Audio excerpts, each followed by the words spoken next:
Hello hi അങ്ങനെ ഞാനും വിവാച്ചനും കൂടി വീട്ടിലെ ക്യാൻഡിലൊക്കെ കത്തിച്ചിട്ട് ഞങ്ങൾ വണ്ടിയും ഇറങ്ങി. എവിടേക്കാണ് പോയെന്ന് പറയാം, നമ്മുടെ പഴഞ്ഞി പള്ളിയിലേക്ക്. അവിടെ എത്തിയപ്പോൾ ആ സ്റ്റെപ്പിൻ്റെ മുകളിലൊക്കെ നല്ല അടിപൊളിയായിട്ട് ദീപം തെളിയിച്ചിട്ടുണ്ട്. കാണാൻ തന്നെ എന്തൊരു ഭംഗിയല്ലേ, നോക്കിക്കേ, നല്ല രസമില്ലേ കാണാൻ.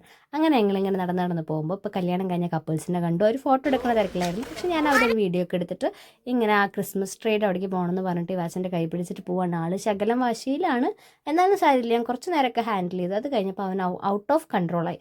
അങ്ങനെ ഓടി നടക്കാൻ തുടങ്ങിയപ്പോൾ അവൻ എടുത്തിട്ട് അവനായിട്ട് ഫ്രണ്ട്സിൻ്റെ അടുത്തേക്ക് പോയി. അപ്പോൾ ഞാൻ പറഞ്ഞു, ഇവാച്ചനെ കൊണ്ടൊക്കെ എനിക്ക് വേണ്ടാന്ന്. പക്ഷെ കുട്ടിക്ക് അത് കാര്യമായിട്ട് ഫീൽ ചെയ്തു തോന്നുന്നു. എങ്ങനെയോ അവൻ്റെ അടുത്ത് നിന്ന് രക്ഷപ്പെട്ട് എൻ്റെ അടുത്തേക്ക് തിരികെ തന്നെ വന്നു.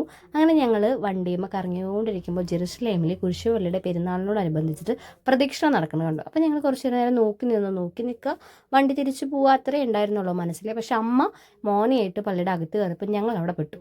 അപ്പോൾ ഞങ്ങൾ ചുറ്റും പള്ളിയുടെ പ്രദക്ഷിണമൊക്കെ ഒന്ന് കണ്ട് പള്ളിയുടെ ചുറ്റും ഒന്ന് നടന്ന് കുരിശുപള്ളി ലൈറ്റൊക്കെ ഇട്ട് നല്ല ഭംഗിയില്ല, ലൈറ്റൊക്കെ ഒന്ന് വീഡിയോ എടുത്തിട്ട് അവിടെ ഗീവർഗീസ് പുണ്യാളിനുള്ളൊരു ഫോട്ടോ ഉണ്ടായിരുന്നു. ഒന്ന് വീഡിയോ എടുത്തു. പുണ്യാളിനെ എവിടെ കണ്ടാലും ഞാൻ വീഡിയോ എടുക്കാൻ ശ്രമിക്കുക, കാരണം എനിക്ക് ആളെ ഭയങ്കര ഇഷ്ടമാണ്. അതുപോലെ ഈ മുത്തുക്കട, എൻ്റെ ഹൈറ്റിനുള്ള മുത്തുക്കട കണ്ടപ്പോൾ എനിക്ക് സന്തോഷമായി. വലിയ തിക്കും തിരക്കും ബഹളമൊന്നുമില്ല അവിടെ. അതുകൊണ്ട് തന്നെ ഞാൻ മുത്തുക്കടയുടെ വീഡിയോ എടുത്ത് നടന്നു. ഇത് കണ്ടാൽ ഞാൻ നേർച്ച വാങ്ങാൻ വേണ്ടിയിട്ട് വരിയിൽ നിൽക്കുക. കുറേ കാലങ്ങൾക്ക് ശേഷം, ഏകദേശം ഒരു 5-6 വർഷങ്ങൾക്ക് ശേഷമാണ് ഞാനിങ്ങനെ വരിയിൽ നിന്നിട്ട് നേർച്ച വാങ്ങുന്നത്.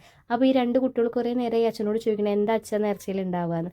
അങ്ങനെ ഫൈനലി ഞാൻ നേർച്ച വാങ്ങി. എനിക്ക് മനസ്സിന് ഭയങ്കര സന്തോഷമായി ഈ നേർച്ച വാങ്ങുമ്പോൾ. കാരണം എൻ്റെ കുട്ടിക്കാലത്ത് ഞാനിങ്ങനെ നിന്ന് വാങ്ങിയിട്ടുണ്ടാവും. കുട്ടിക്കാലം എന്ന് പറയുമ്പോൾ ഒരു 10-17 വയസ്സ് വരെ ഞാനിങ്ങനെ പള്ളിയിൽ പരിപാടിയൊക്കെ ഉണ്ടാകുമ്പോൾ പോയിട്ട് വഴിപാടായിട്ട് നേർച്ചയൊക്കെ വാങ്ങിയിട്ടുണ്ട്. പിന്നെ ഞാൻ വാങ്ങുന്നത് ഇപ്പോഴാണ്, ഒരു 6 വർഷങ്ങൾക്ക് ശേഷം ആണ് ഞാൻ അങ്ങനെ നേർച്ച വാങ്ങുന്നത്. ഈ നേർച്ചയുടെ സാധനങ്ങൾ വാങ്ങുമ്പോൾ നമുക്കൊരു പ്രത്യേക ഫീലിംഗ്. അങ്ങനെ അതൊക്കെ ആയിട്ട് ഞാൻ വീട്ടിലെത്തി. ആദ്യം തന്നെ ആ കവർ തുറന്നിട്ട് ചക്കരപ്പം എടുത്തു. ചക്കരപ്പം കഴിച്ച് അങ്ങനെ കിടന്നുറങ്ങാൻ പോയി.